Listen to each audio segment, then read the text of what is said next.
স্যারের বউ আন্টি খুব লোভী ছিল। আমার কাছে যখন তখন জামাকাপড় টাকা পয়সা চাইত। আন্টির একটা মেয়ে আছে, দেখতে খুব সুন্দরী। আন্টি একদিন আমার কাছে ৫,০০০ টাকা চাইল আর বলল, আমি তোমাকে এমন কিছু দিব যা কেউ দিতে পারবে না। তারপর মাত্র ৫,০০০ টাকার বিনিময়ে আন্টির ১২ বছরের মেয়েকে দিয়ে যা করেছিল তা শুনলে তোমাদের মাথা গরম হয়ে যাবে। তাহলে মূল গল্পটা বলি। কলেজে ওঠার পর আমার একজন গণিত টিচারের প্রয়োজন হয়। তবে সবাইকে বলেও সেরকম ভালো টিচারের খোঁজ পাইনি। শেষে আমাদের ক্লাসে একটা মেয়েকে ওর স্যারের ব্যাপারে কথা বলতে শুনে ওকে গিয়ে জিজ্ঞেস করলাম। জানতে পারলাম কলেজের পাশেই একজন থাকে। উনি খুবই ভালো গণিত পড়ায়। মেয়েটার নাম আর ফোন নাম্বার নিলাম। পরের দিন সকালে ও দাঁড়াল কলেজের গেইটের সামনে। আমিও পৌঁছালাম। তারপর ওর সাথেই স্যারের বাড়ি গেলাম। ৩ মাস উনার কাছে পড়তে পড়তে কিছু জিনিস আমি খুব ভালোভাবে বুঝতে পারলাম। স্যার মানুষ হিসেবে খুব যে বাজে তা নয়। চালাক চতুর তো খুবই। তবে পড়িয়েও খুব একটা বেশি আয় করে না। গরিবের জন্য প্রায় সময় কানে আসত নানান রকম কথা। স্যারের বউয়ের নাম তুপসি। স্যার আমাদের টিচার বলে আমরা সবাই তার বুকে অ্যান্টি বলেই ডাকতাম। এই সময়ের মধ্যে আরও একটা জিনিস আমি খুব ভালো লক্ষ্য করলাম, সেটা হলো অ্যান্টি স্যারকে নিয়ে অনেক অভাব বোধ করেন। সে তার বউ বাচ্চার সব চাহিদা পূরণ করতে পারে না।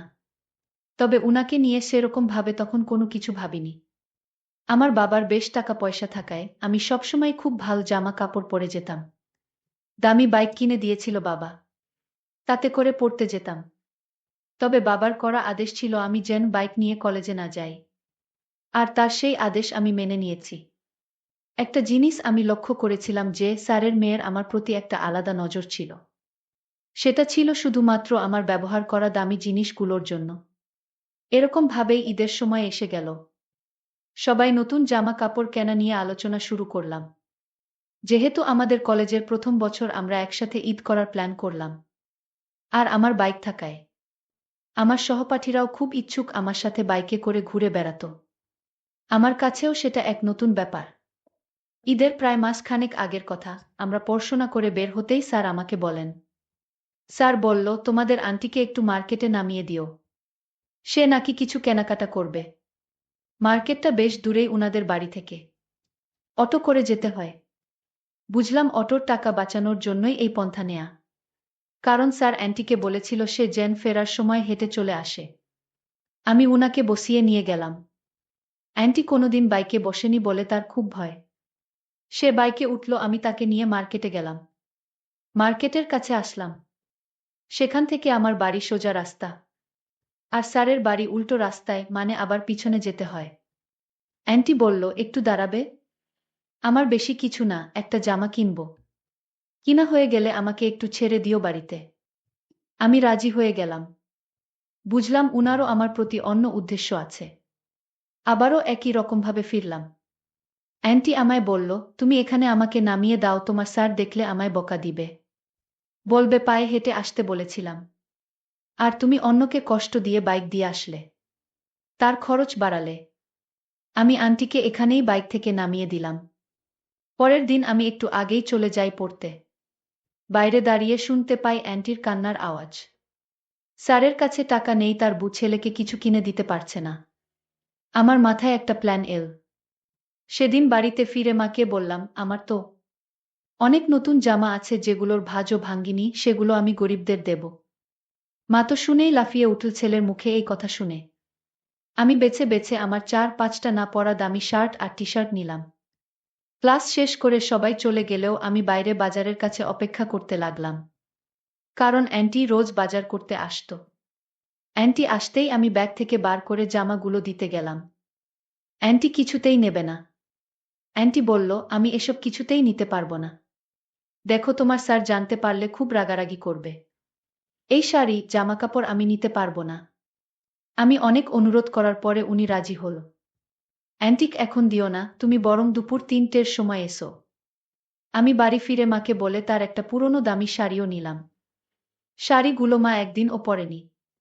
সেগুলো গিফট পেয়েছিল, তবে মা অত চকচকে শাড়ি পছন্দ করে না। আমি দুপুরে গেলাম। স্যার বাইরে গেছে কোনো কাজে, সন্ধে বেলা ফিরবে। মেয়ে স্কুলে। স্কুল শেষ হবে 4টাতে। তারপর কোচিং করে ফিরতে ফিরতে 6টা। আমি শাড়ি আর জামা গিফট দিতেই অ্যান্টির চোখে আমি হাসি দেখলাম। সেটা খুশির হাসি যে নয় তা বোঝার আমার যথেষ্ট ক্ষমতা ছিল। সেটা ছিল এক প্রকার লোভের হাসি। প্রথমে খুব বাহানা করছিল সেগুলো না নেয়ার জন্য। তবে 10,000 টাকা দামের শাড়ি ফিরিয়ে দেওয়ার মতো ক্ষমতা সবার থাকে না। অ্যান্টি বলল, তুমি আমাদের জন্য এত কেন করছো? আমি তো তোমাকে কিছুই দিতে পারবো না এর বদলে। আমি বললাম, কি যে বল না অ্যান্টি, আমার কিছুই চাই না তোমার থেকে। আন্টি বলল, না, এর বদলে আমার তোমাকে কিছু দেওয়া উচিত। আমি বললাম, না আন্টি, আমার কিছু লাগবে না। আমার যদি কোনো সময় কিছুর প্রয়োজন হয় তাহলে আমি চেয়ে নিব। আমি বললাম, আন্টি তোমার এই কাপড়গুলো পছন্দ তো?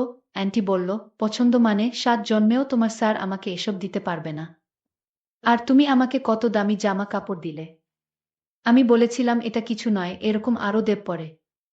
তবে আপাতত আর নেই। অ্যান্টি বলল, হ্যাঁ দিও। অ্যান্টি আমার চোখের দিকে এক অন্যরকম দৃষ্টিতে তাকিয়েছিল। তবে আমার সাহস হয়নি উনাকে কিছু বলার। আমি উঠে আসছিলাম। তখন আন্টি আমায় বলল, তোমার যে কোন সময় যা প্রয়োজন হয় আমার কাছে চেয়ে নিও। আমি বললাম, তুমি আর কি দেবে? আমিই তো তোমাকে কত কিছু দিয়ে গেলাম। অ্যান্টি বলল, আমি তোমায় এমন কিছু দিব যা কেউ দিবে না। আমি বললাম, আন্টি কি এমন জিনিস আমায় দিবে যা কেউ দিবে না আমায়? আমি চলে এলাম। বুঝলাম অ্যান্টি আমার থেকে আরও জামা কাপড় বা টাকা পেলে আমি যা বলবো তাই দিতে রাজি থাকবেন। তবে আমার কাছে আরও জামা শাড়ি থাকলেও সেগুলো আমি তখনই দিব আন্টি, যখন আমি কিছু পাবো। পরের দিন পড়তে গেলাম। স্বাভাবিকভাবে পড়ে বের হলাম। উনি বারবার পড়ার ঘরে আসছিল আর নানান বাহানায় স্যারের সাথে কথা বলছিল। আমি ভাবলাম আমি ওনাকে এমন লোভ দেখাবো যাতে সে আমার কথাই সারাদিন চিন্তা করতে থাকে, যাতে করে হতাশ হয়ে উনি নিজেই একটা পদক্ষেপ নেয়। আমাদের পড়া শেষ হতেই একদিন সবার সামনে আমাকে এসে বলল, অ্যান্টি বলল, তুমি আমাকে একটু মার্কেটের দিকে ছেড়ে দেবে?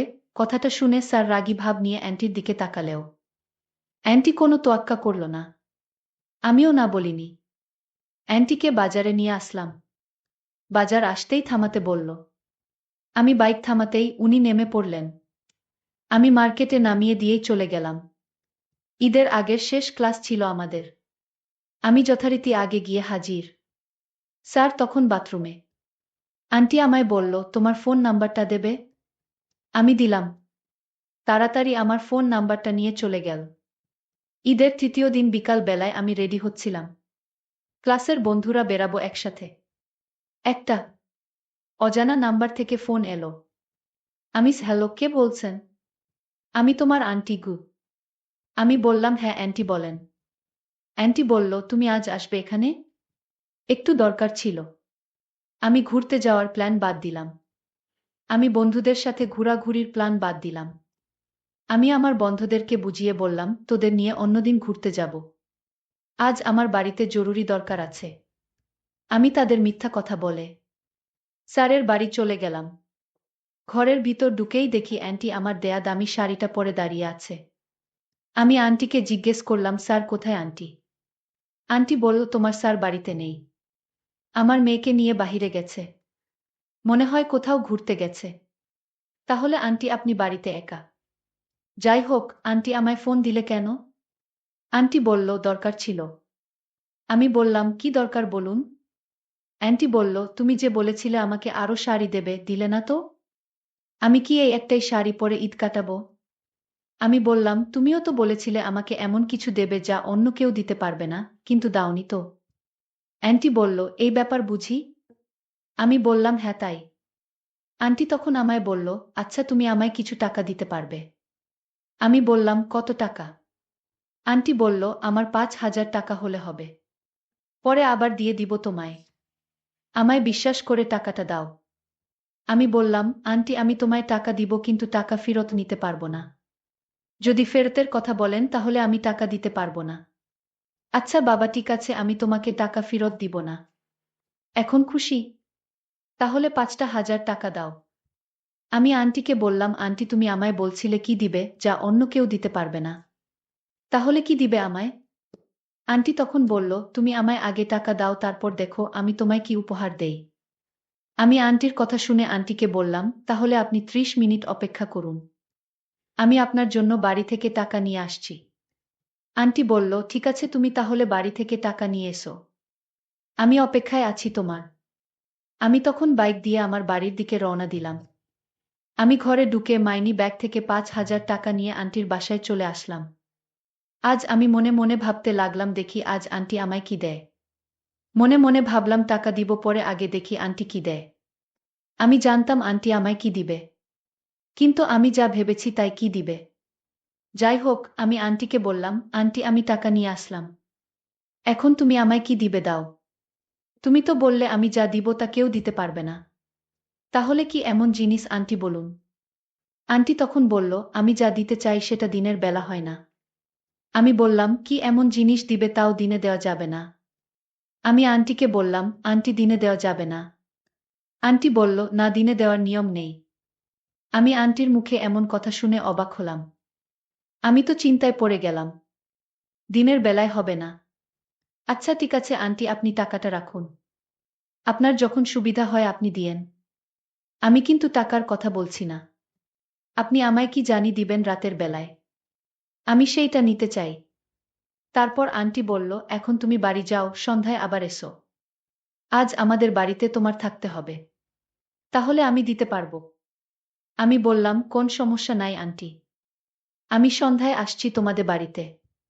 আমি যখন আন্টির বাড়ি থেকে বের হলাম, আন্টি তখন আমায় বলল, দাঁড়াও, আসার সময় বাজার থেকে বা ফার্মেসি থেকে ১ প্যাকেট ফুটকা নিয়ে এসো। আমি আন্টির কথা শুনে অবাক হয়ে গেলাম।